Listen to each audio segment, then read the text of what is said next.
My name is Gina. I'm 38 years old and I own a wedding dress shop in the city. I love my job. My husband, Alex, is an architect, and we have 2 kids, Sam and Olivia, who are both in grade school.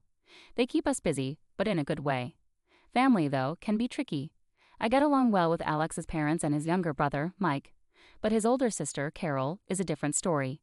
She's 42, has been married 3 times, and is always looking for husband number 4. If there were an easy way to deal with her, I would have found it by now. Let me describe a typical family dinner at my in-laws' house.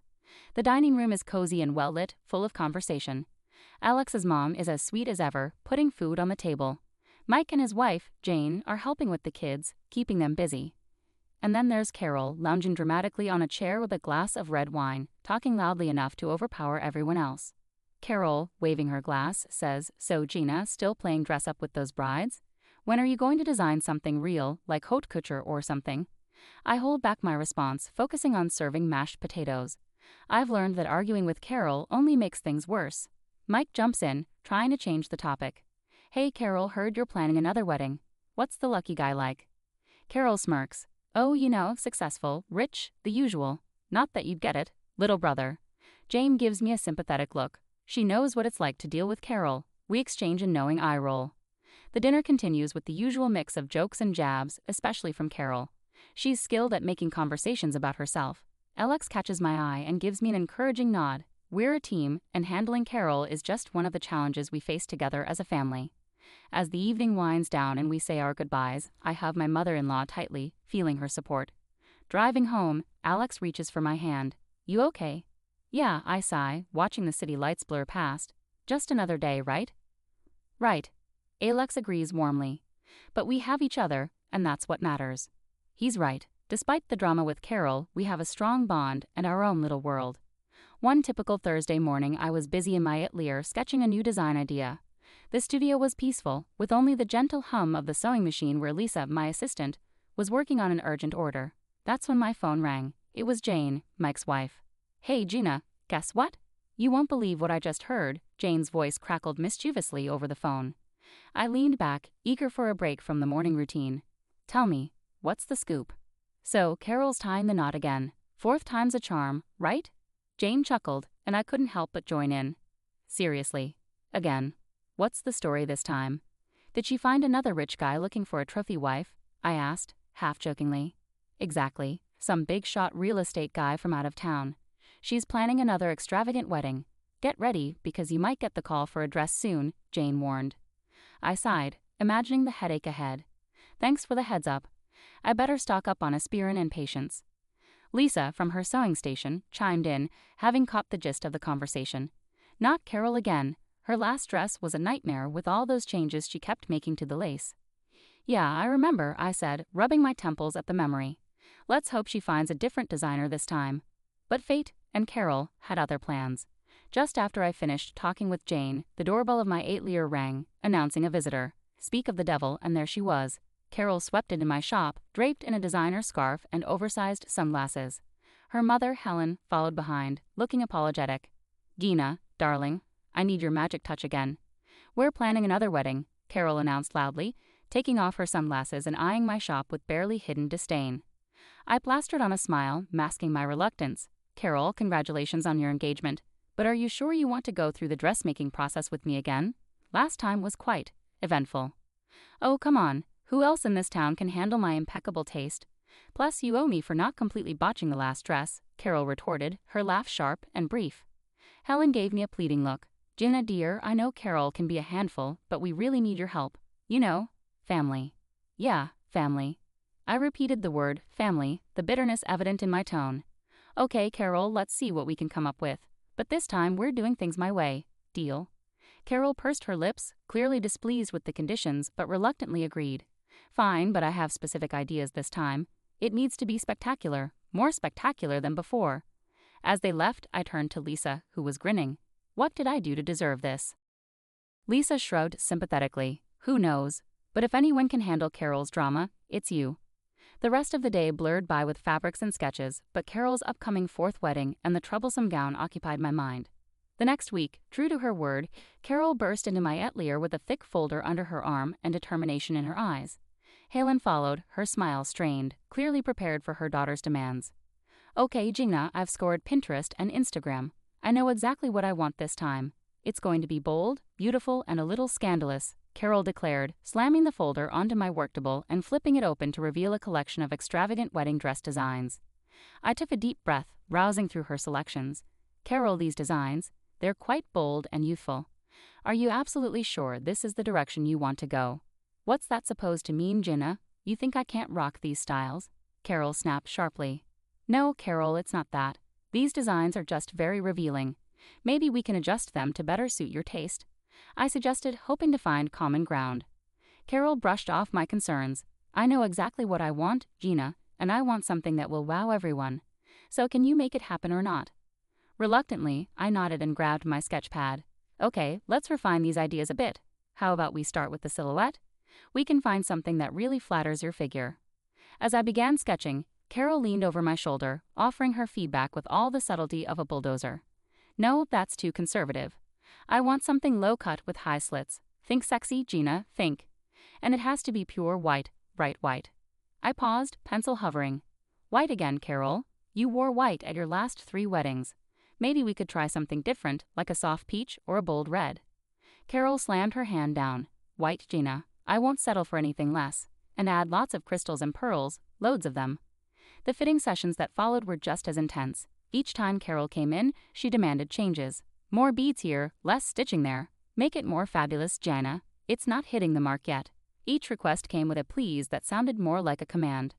One afternoon, after a particularly exhausting session where Carol insisted the neckline wasn't deep enough for the 3rd time, I vented to Lisa, who had been by my side through it all. Lisa, if I have to redraw that neckline one more time, I might just turn that dress into a curtain. Lisa chuckled, handing me a cup of tea. Hang in there, boss. It's almost over. And hey, at least it'll be a wedding no one will forget, especially with Carol wearing one of your designs. As I returned to my sketches, tweaking yet another detail, I braced myself for the next fitting. Carol's wedding was approaching rapidly, and I had a feeling the real drama was still ahead. Today was crucial. I had just finished calculating the costs for her elaborate gown, and it was time to discuss the numbers. Carol swept into the atelier with her usual dramatic flair, leaving a trail of expensive perfume in her wake. Her mother, Helen, followed quietly, wearing an expression that suggested she'd rather be anywhere else. Okay, Gina, let's see if you've impressed me this time, Carol declared, barely sparing a glance at the sketches and fabric samples laid out for her approval. I took a deep breath and handed her the detailed invoice. Here's the breakdown, Carol. Considering the materials and labor, the total comes to $2,500. I've already applied a 30% family discount. Carol's eyes widened as she glanced over the document. She slammed it onto the table, causing a spool of thread to tumble to the floor with a clatter. Listen, Gina, I'm marrying a top businessman. My wedding will be full of wealthy, influential guests. Think of this as a prime advertising opportunity for your business. You should be paying me to wear your dress. I stared at her in disbelief. Paying you, Carol? I've already given you a significant discount. I can't afford to give away dresses, even for family. Helen tried to intervene, her voice gentle. Carol, dear, Gina has been very fair with the pricing. Let's not. Carol interrupted sharply, her frustration apparent. No, Mom, this is ridiculous. I'm doing her a favor. She should appreciate it. The tension in the room was thick. I crossed my arms, holding her gaze firmly. Carol, I understand your perspective, but running my business isn't a hobby. I have bills to pay and employees to compensate. I can't give away products for free, regardless of the exposure. Carol's face flushed with anger. Then forget it. I'll find someone else who values the opportunity. As she stormed out, Helen lingered, her expression apologetic. I'm so sorry, Gina. I'll talk to her. I sighed heavily, feeling a mix of frustration and relief as Helen followed Carol out of the shop. The rest of the day passed in a blur of small tasks, my mind replaying the tense confrontation over and over. When I got home, I recounted everything to Alex. Alex was visibly upset. She can't take advantage of your hard work like that, Gina. It's not fair to you or your team. Later that evening, just as Alex and I were getting ready for bed, my phone rang. It was Helen, her voice soft and weary. Gina, I've been thinking about this afternoon. Carol was being unreasonable, but could we still make this work? Maybe as a wedding gift. It would mean a lot. Her request caught me off guard. After a moment's pause, I agreed despite the day's turmoil. All right, Helen, I'll do it. The dress will be my gift to Carol. Designing Carol's wedding dress had turned my atelier into a battlefield of demands and alterations. Each fitting with Carol drained me more than the last. My staff, tired of her behavior, started timing their breaks to avoid her visits. Lisa, my lead assistant, whispered to me as she grabbed her purse, "We're taking a break. Let us know when she's gone." Carol rolled her eyes as they left. "They're so sensitive. You'd think they'd be used to criticism in this business." Trying to maintain peace, I continued pinning the dress while Carol went on about her extravagant wedding plans.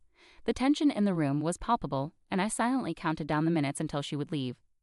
A week before the wedding, my phone buzzed. It was Paula, a close friend who also knew Carol well. "Hey, are you excited about the wedding? I saw the guest list. It's going to be quite the event." I paused, holding a needle in midair. "The guest list? I haven't seen it yet. Can you send it to me? I'm curious about who's coming." "Sure, I'll email it to you now," Paula replied before ending the call. When the email arrived, I scrolled through the names, only to realize my name was nowhere on it. I wasn't invited. The realization hit me harder than I expected. Later that evening, I brought it up with Alex. His expression darkened as he listened. "She didn't invite you after everything you've done for her." "Apparently not," I muttered, feeling a mix of hurt and frustration. Together we called Carol, hoping for a misunderstanding, but the conversation quickly turned tense. "Carol, Gina isn't on the guest list. Is this a mistake?" Alex asked, his voice firm. Carol's mocking laughter echoed through the phone. "No mistake. Gina is just the seamstress. Why would she be at the wedding? It's for important people." I could feel my heart racing, my grip tightening on the phone. "But I've been making your dress as a gift, Carol." More laughter followed. "Yeah, thanks for the dress, but let's not pretend you belong at my wedding, Gina. Just stay home." Alex erupted in anger. "How can you be so ungrateful? She's your family." Carol abruptly hung up, leaving Alex pacing the room, furious at his sister's callousness. I sat there, feeling the weight of the situation sink in. The dress I had poured weeks into, the stress I had endured, all for someone who couldn't even acknowledge me at her wedding. It was a painful betrayal, cutting deeper than any harsh word she had ever uttered. A week later, at the final fitting, Carol breezed into the atelier as if nothing had happened. She was all smiles and demands, acting as though she hadn't just excluded me from one of the most significant days of her life. As we adjusted the dress, I maintained a facade of professionalism, hiding the hurt brewing inside. I had quietly resolved on a plan for subtle justice, something to reclaim a small sense of dignity without causing a scene. "Oh, and I'll need to make one final adjustment to the dress at my workshop," I mentioned casually as I helped Carol out of the gown. "I'll bring it to your place on the morning of the wedding."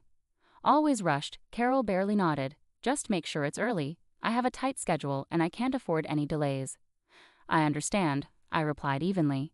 "You can count on it being there on time." On the morning of the wedding, Alex and I arrived at Carol's house with the beautifully packaged dress in hand. My heart raced, not out of nerves for the event, but from anticipation of her discovering my small surprise. Carol greeted us coldly at the door, snatching the dress box without a word of thanks. "Alex, you can stay. Gina, you should leave now. We wouldn't want to upset the important guests," she said icily. I maintained my smile, concealing the hurt her words caused. "Of course, Carol. Have a wonderful day." Alex glared at her, clearly upset, but he squeezed my hand and chose to leave with me. As we walked back to the car, his support gave me strength. Meanwhile, Mike and Jane, who were also attending the wedding, overheard how Carol treated us. Outraged, they decided then and there to skip the ceremony. Mike came over to our car before we could drive away. "I can't believe she treated you like that, Gina. We're not staying either." "It's one thing to be demanding about your wedding, but it's another to be outright cruel," Mike said, clearly upset. As we tried to lighten the mood, my phone buzzed. It was a text from Paula, who had stayed at the wedding. "Something's up. Carol looks furious. Did you do something?" The text read. I couldn't help but smirk. Just a little wedding gift. Alex and I had just settled down with our morning coffee, finally enjoying a quiet moment, when a sharp ring of the doorbell shattered the peace. We exchanged looks, sensing the day wasn't quite over.